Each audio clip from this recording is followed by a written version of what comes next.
Hello, assalamu alaikum everyone. Welcome back to my BB Education channel. So today we are going to discuss the BBA first year first semester syllabus, important topics or important questions according to Osmania University. Okay, many of you comment me that to make a video on BBA important. So today I just take one Xerox copy of your syllabus, and today I decided to give you the very most important question which is going to come in your examination according to Osmania University syllabus. Okay, we are discussing today BBA question of principles of management, right. BBA के जो भी important questions रहेंगे आपके उस्मानिया university से syllabus, आज हम सिर्फ वो इम्पॉर्टेंट क्वेश्चंस डिस्कस करेंगे which is related to BBA. Okay, so here we have 5 units in BBA.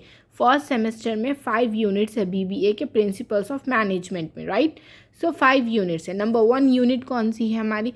5 units है। Okay, before going to start our topic, one thing which I want to tell you, that whatever I am giving you important, please learn everything. If you will learn this much means whatever I gave you, now I am going to take star mark questions also. So whatever I am going to give you, learn that one. If you will learn everything means you will get above 90 plus marks. Okay, 90% से भी आपको अच्छे marks आएंगे इंशाल्लाह if you will learn this things means.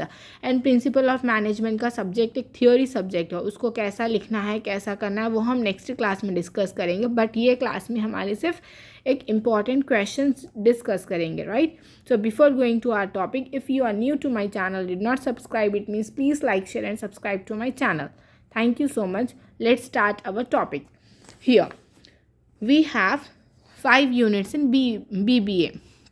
Principal of management के कितने, POM के कितने यूनिट्स है? 5 यूनिट्स है। फर्स्ट यूनिट क्या है? Introduction to management. We are discussing here introduction to management, and in this unit which is important according to your examination point of view. Here introduction to management we have definition of management, scope and principle of management. This principle of management plays a very important role. It will come in your examination definitely, because this is quite important. Okay, scope also learn, because ये unit क्या है हमारी? Introduction to management, तो obviously management से related ही पूछेंगे। Management and it's scopes पूछे तो management का डेफिनेशन लिखना है, फिर आपको स्कोप लिखना है। कोई भी लॉन्ग आंसर है आपका तो 12 मार्क्स के लिए वो लोग अगर पूछ रहे तो आपको क्या करना है, वो एक्सटेंड नहीं करना है, मिनिमम 3 पेजेस लिखना है, और एल्स 3 हाफ पेजेस, आप 4 पेजेस तक जा सकते हो, उससे ज़्यादा आपको एक्सटेंड नहीं करना है। Okay, so minimum 3 to 4 pages long answer के लिए रहेंगे। मोस्ट इंपॉर्टेंट क्वेश्चन कौन सा है? प्रिंसिपल ऑफ मैनेजमेंट है, स्कोप एंड डेफिनेशन। हो गया ये आपका लॉन्ग के लिए, ठीक है। पहले ये वाला पढ़िए, फिर यहाँ पे आइए आप, ठीक है। मैनेजमेंट आर्ट और science and management as profession. Management art है तो किस तरह से है? अब आप कोई क्वेश्चन ऐसे रहते एग्जाम में जो आप नहीं पढ़े सो आते, बट आप फिर भी क्या करना है, you have to attend it, try to attend every question. Okay, here management art और science and management as profession, ये एक हो गया आपका, ठीक है। देन लेवल्स ऑफ मैनेजमेंट, ये भी बहुत इंपॉर्टेंट क्वेश्चन है। आप पहले ये पढ़िए प्रिंसिपल्स ऑफ मैनेजमेंट, फिर लेवल्स ऑफ मैनेजमेंट पढ़ के यहाँ पे आइए management art science and management as profession. Okay, so आपको क्या होगा, functions of management is also very important. Here we have functions. So अब ये 3 तो मिनिमम पढ़ के जाइए एग्जाम में। ये 3 आप अगर पढ़ लेंगे तो ये यूनिट में से आपको एक लॉन्ग के लिए आएगा और एक शॉर्ट के लिए आएगा, राइट। एक लॉन्ग एंड एक short. So principle of management पहले पढ़ना है, फिर levels of management, then functions of management, right. You covered everything in this unit. हम इतना सारा स्किप करेंगे फर्स्ट यूनिट में, बहुत सारे चीज़ें हम क्या करें, स्किप करें, लेकिन उतना सब स्किप करने के बाद में भी हमारे को यहाँ पे क्या है, बहुत सारे बेनिफिट दिख रहे कि जो हम छोड़ दिए वो भी हम पढ़ सक रहे इसमें, वो सब चीज़ें इसमें कवर हो जा रहा है सिर्फ 3 आंसर्स में। Okay, move on to the second unit we have planning and importance. Here planning importance, सिर्फ इम्पॉर्टेंस ऑफ प्लानिंग पढ़ना है आपको, ठीक है। ये पढ़े तो आप इम्पॉर्टेंस पढ़ने के बाद ऑब्जेक्टिव पूछो या फिर कुछ भी स्कोप, ऑब्जेक्टिव्स, बेनिफिट्स पूछे तो आप यही लिख सकते प्लानिंग के इम्पॉर्टेंस, ठीक है। प्रोसेस पढ़ने की ज़रूरत नहीं है यहाँ पे। क्या है? Policies, procedure, types of planning. अगर से प्रोसेस पूछे आपसे तो प्रोसेस की प्लेस पे आप टाइप्स ऑफ प्लानिंग लिख सकते, ठीक है। प्लानिंग के क्या टाइप्स हो सकते हैं, प्रोसेस, अगर इन केस ये क्वेश्चंस नहीं आए तो, लेकिन नहीं आने का कोई ऐसा नहीं है, आते ये वाले आंसर क्वेश्चंस, ठीक है। पॉलिसीज एंड प्रोसीजर्स हो गया, देन टाइप्स ऑफ प्लानिंग, सिर्फ इसमें 3 आंसर्स है, ये 3 में लॉन्ग और शॉर्ट सब कवर हो जा रहे। इन केस अगर आपको कुछ एक्स्ट्रा पढ़ने को हो रहा तो सिर्फ प्लानिंग का प्रोसेस अलग से पढ़ लीजिए बस, ठीक है, इसमें आपको सब कवर हो जाएगा। Then move on to the third unit, we have organising. Okay, we have organising. Organising में क्या इंपॉर्टेंट रहेगा, principles of organising, span of management. Span of management इतना इंपॉर्टेंट है, लॉन्ग या फिर शॉर्ट में कैसे भी आएगा। प्रिंसिपल ऑफ ऑर्गेनाइजिंग लॉन्ग के लिए इंपॉर्टेंट रहेगा कंपलसरी, ठीक है। फॉर्मल एंड इनफॉर्मल ऑर्गेनाइजेशन दो मिला के आपको लॉन्ग के लिए पूछेंगे, या फिर सिर्फ एक फॉर्मल सिर्फ एक इनफॉर्मल ऑर्गेनाइजेशन शॉर्ट के लिए आएगा। Okay, then what we have next, authority, delegation, centralisation and decentralisation. Authority क्या है, डेलीगेशन क्या है, सेंट्रलाइजेशन क्या है, डिसेंट्रलाइजेशन। थोड़े थोड़े टॉपिक्स 5 to 6 लाइन्स देख लीजिए आप, ये दो मिला के सेंट्रलाइजेशन एंड डिसेंट्रलाइजेशन लॉन्ग में पूछे तो भी आप अटेंड कर सकते हो। अथॉरिटी एंड डेलीगेशन भी पूछे 5 to 6 लाइन्स आप पढ़े तो उसको थोड़ा बढ़ाकर अच्छे से लिख सकते हैं आप, एलैबोरेट करके उसको लिख सकते हैं आप एग्जाम में, ठीक है। Then what we have, line and staff. ये लाइन एंड स्टाफ बहुत इंपॉर्टेंट है, लाइन एंड स्टाफ ये शॉर्ट के लिए आपको आएगा।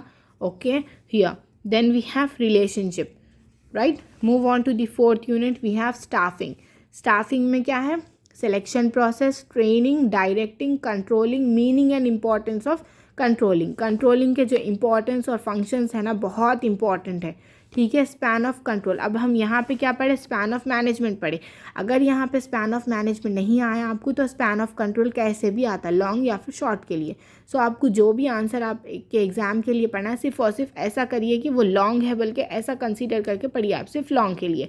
सो आपको लॉन्ग एंड शॉर्ट दो भी कवर हो जाएगा उसमें। Okay, then next what we have, types of coordination. Here we have coordination right here.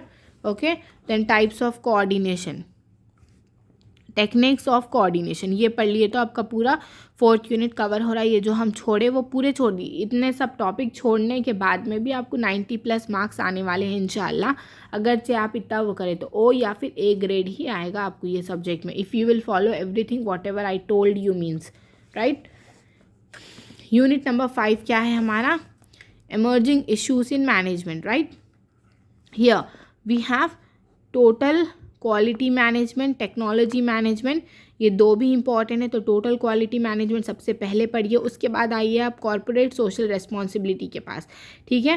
पहले आपको क्या करना है, ये वाला आंसर फर्स्ट पढ़ना है, फिर आपको ये सेकेंड वाला पढ़ना है, मोस्ट इंपॉर्टेंट है। फिर यहाँ टेक्नोलॉजी मैनेजमेंट के पास आइए थर्ड। ये 3 पढ़ने के बाद आपको लॉन्ग शॉर्ट सब कवर हो जा रहे हैं, लेकिन फिर भी मैं शॉर्ट के लिए आपको दी हूँ यहाँ पर लीडरशिप वो लोग पूछे तो शॉर्ट के लिए पूछते, ठीक है ना। Believe me, if you will learn this means you will get good marks in your examination, right? So very most important thing I'm telling you, learn everything whatever I gave you, because already मैं इसमें सब limited cut short करके दी हूँ आपको।